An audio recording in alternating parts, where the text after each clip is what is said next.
guys, it's Miss Howard and Miss Anderson here.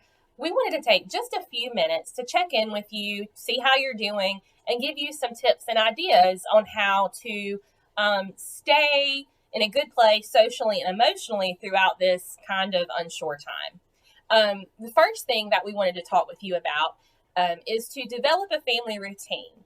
Schedule and structure that works for you and your family so that it can be consistent every day and provide your child with just an expectation of what will happen and an order for the day. Next, find a location in your home where you can have a dedicated workspace where you're reading together or where you're doing schoolwork together. Just find one location so that when you maybe get frustrated, you can kind of move away and go back to that place later. So find a dedicated workspace in your home.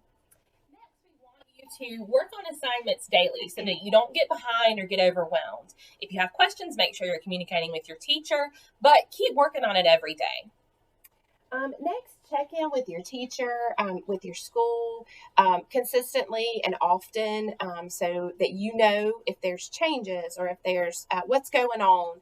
It's good to make sure you're communicating with these people so you know exactly what to do on your days off. And this one's kind of for parents and kids. We want you to try to limit as much as possible your TV and social media time. I know there is a lot of information out there, and some of it can get pretty scary. So we want to make sure that what our kids are seeing is age appropriate. It may be that we have to take a break from social media, from the news for a little while. Be available for your children if they do have questions and make sure you try to answer them in an age appropriate way. Sometimes less is more when you're talking with kids about this.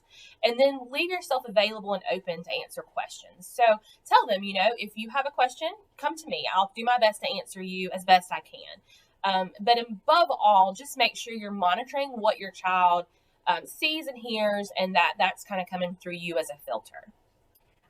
Lastly, and very important, is to make sure that you are maintaining a bedtime schedule. Children need 8 to 10 hours of sleep to feel rested for their brains to regenerate each day. So schedule that into your routine. It keeps you on structure. It's good for kids to know that expectation. This is when we're going to go to bed and this is when we're going to wake up, just to keep that consistent. And so we really want to emphasize with this that we continue to be one community that's supporting you and your child.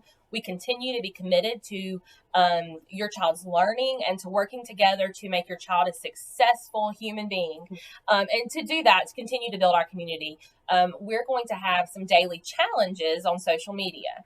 Our daily challenges will be things that you can do at home. We know the weather's still kind of iffy, so on days that we think it might be rainy most of the day, we're going to do inside, we're going to do outside, but it's going to be things that everyone can do at home during this time. When you're posting with your daily challenges, you can post on our social media, Facebook, Twitter, and Instagram with the hashtag DES Still Learning. Make sure you put that in your post, and we can find that and work together to share those things. We're really excited about our daily challenges. Sorry about that little music. Today was just a taste. Our challenge is a dance party.